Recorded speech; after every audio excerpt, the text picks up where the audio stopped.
Hello, everyone. This is Miss Choicey coming back today with our book club, our Open Visions book club, and we're finishing up the book Queenology. We're finishing up Queenology by R.C. Blake, and we're doing chapter 7 and chapter 8. It's just a summary of chapter 7 and chapter 8.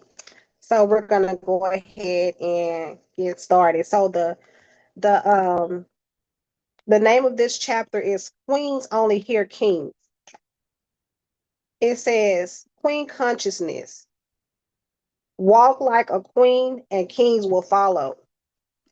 It says here, a conscious queen is programmed to respond to the voice of a king only. A queen wants a king. If you're not a king, you need not to apply for the job. A queen is not desperate, she is self sufficient. A queen could never follow anyone less than a king. A lesser man could not command her respect. It says a woman of strength and drive cannot be saddled with an inferior. Queens only hear kings. It says here in Proverbs 31 and 23, it says, her husband is known in the city gates when he sits among the elders of the land. She has a compatible husband. It says the Apostle Paul encouraged people to be equally yoked. There is no reference to race, rather, an equal yoke is a relationship that is balanced spiritually, intellectually, emotionally, and financially, and in temperament. The Bible states in Deuteronomy 22 and 10, thou shalt not plow with an axe and an ass together. It said one cannot expect to accomplish anything with a union between two species that are fundamentally opposite. It says here a queen would fool herself to think that she may leave the palace and find a husband in the junkyard. It also says here Amos 3 and 3. Can two walk together except they are both agreed? When a queen's intellect, when a queen's intelligence says this is not working, and her spirit says God has more for you, the queen shuts the relationship down. A queen will never sit a bomb on a throne. It says here again, a queen only hears a king. Number one, there are certain men that a queen never considers. Number two, a queen will never claim a weak man. Number three, a queen never submits to a controlling man. Number four, a queen never accepts a lazy man. Number five, a queen does not tolerate an unfaithful man. Number six, a queen vets potential kings through international questioning.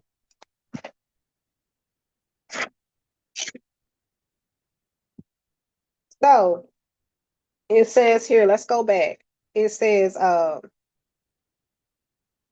when a woman is stronger than her man in certain areas, the chemistry of the relationship eventually spins out of balance. It says here a weak man attempts to exert control over a woman's entire life.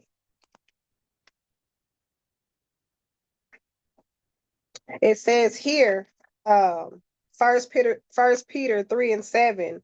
Likewise, ye husbands, dwell with them according to knowledge, giving honor unto the wife as the weaker vessel, and as being heirs together of the grace of God, that your prayers be not hindered. This text says that the man and the woman are heirs together of grace. This is God's revelation of the power couple. A true king understands that the queen is a gift, not a servant or a possession.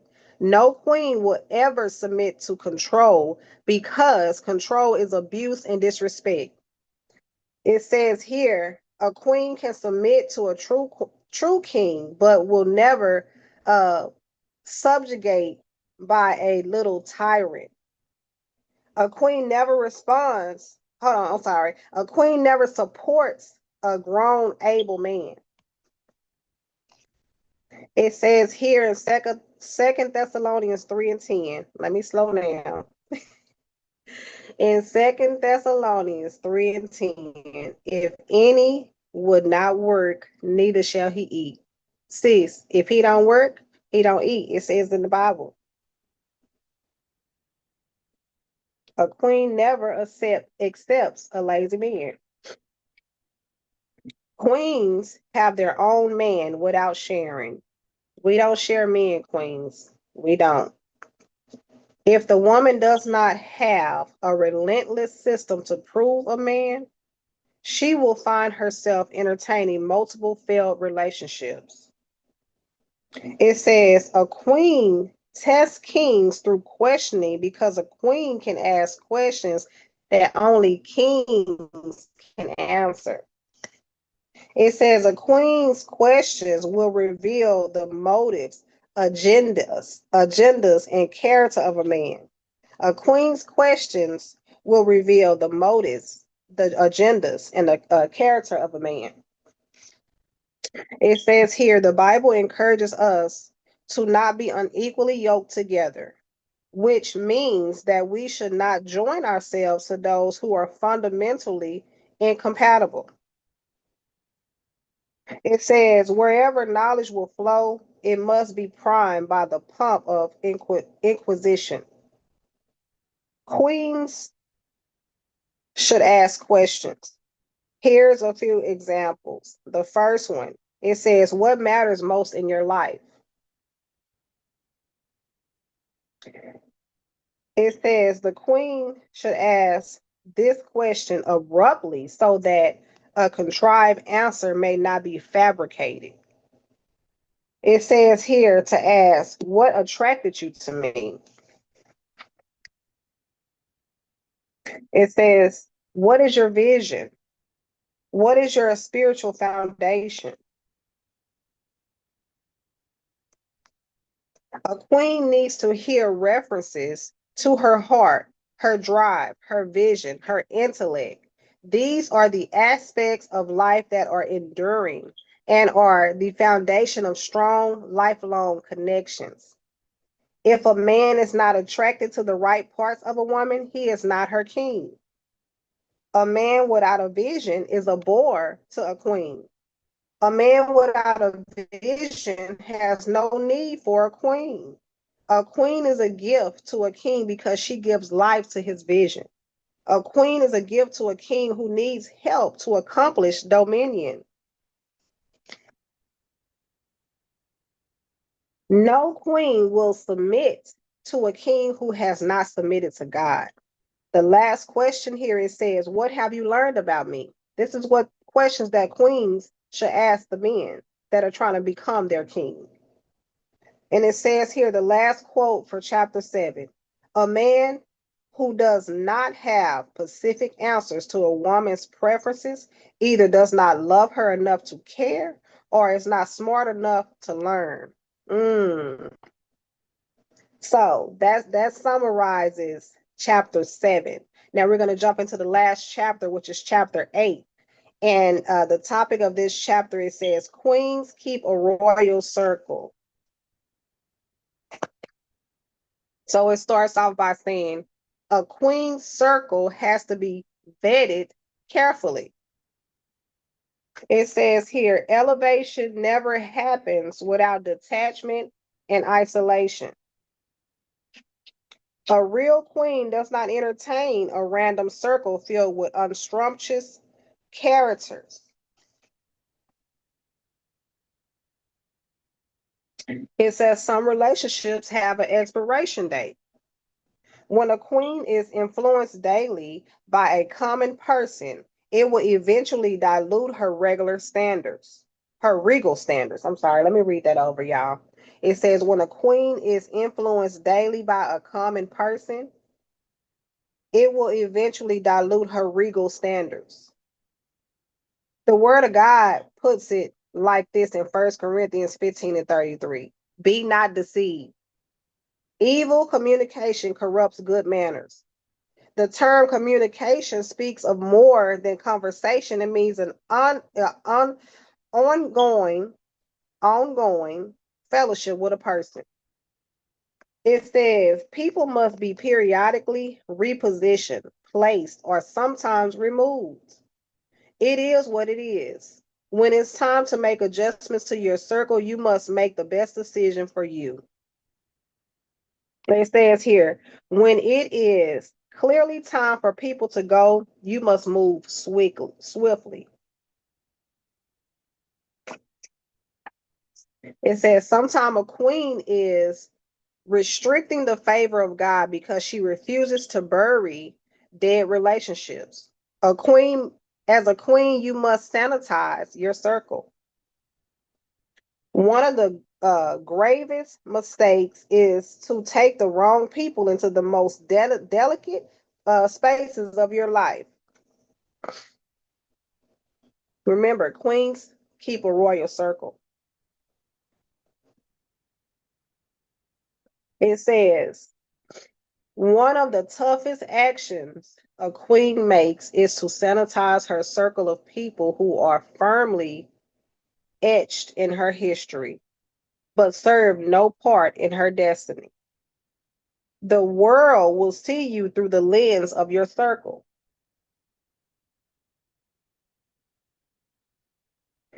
A queen protects her image and never allows herself to be compromised by other people's baggage. It says here, so many sisters are sabotaged by poor company. They take on association. Okay, hold on. They take on associates and acquaintances that only hold them back and tint their image. One of the greatest distractions between common consciousness and queen consciousness is the capacity to eliminate. A queen is not addicted to fertile relationships. She desires intentional relationships. For her, holding her position down requires knowing how to walk alone when necessary. It says a queen values her name and reputation too much to surround herself with questionable characters. A queen has many decisions to make and realizes the absolute necessity of having a small circle. It says if you are the smartest person in your circle, you are really the dumbest. You are the only one not smart enough to have someone to glean from. It says periodically, a queen has to purge her circle of those who do not add to her knowledge, base or wisdom. Her court must be filled with people who are often smarter than she is in particular areas. It said, what is the point of maintaining relationships that do not add to your knowledge base? Why spend 3 or 4 days a week and hours on the phone with people who do not inspire new thoughts or concepts? If you are spending all of your time with people who do not know as much as you, your circle needs to be sanitized. So it gives us here 7 aspects of a queen's inner circle. I'm not going to go into the details. I'm just going to tell you the topics. Y'all give me 1 second.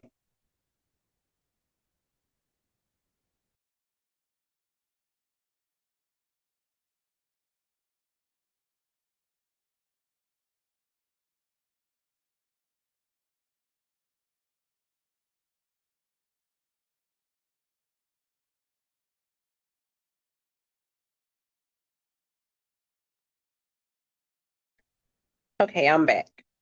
Okay, so the first one, a queen's circle must be loyal to her. 2, a queen's circle must be honorable and honest. 3, a queen's circle must provide wise counsel. 4, a queen's circle must celebrate her victories as their own. 5, a queen's circle must be reliable. 6, a queen circle must provide inspiration. And 7, a queen's circle fights for her. I got two quotes and we're done. It says, every queen deserves to have people in her life who will replenish the energy the world extracts. It says, never load your wagon down with people who have a Martha mentality and can only see tasks but never see you. It says here, you do not need people in your inner circle who won't fight for you. It says here in Proverbs 17:17, a friend loveth at all times, and a brother is born for adversity. Every queen needs friends who love her through every situation and do not fail her during adversity. And it says here, you are a queen, so be a king. I mean, you are a queen, so be a queen. And that ends Queenology. So I invite y'all to come back next Tuesday so we can start um, our next book by R.C. Blake, which is Soul Ties. Let me get that book for you. Soul Ties is our next book we're going to read for the month of March. And that's also by R.C. Blake Jr.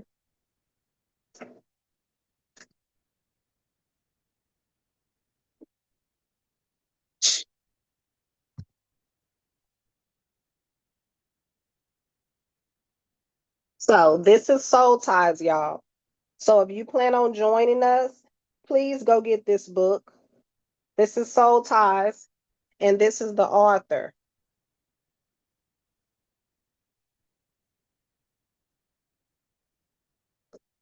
It says Soul Ties, Breaking the Ties That Bind.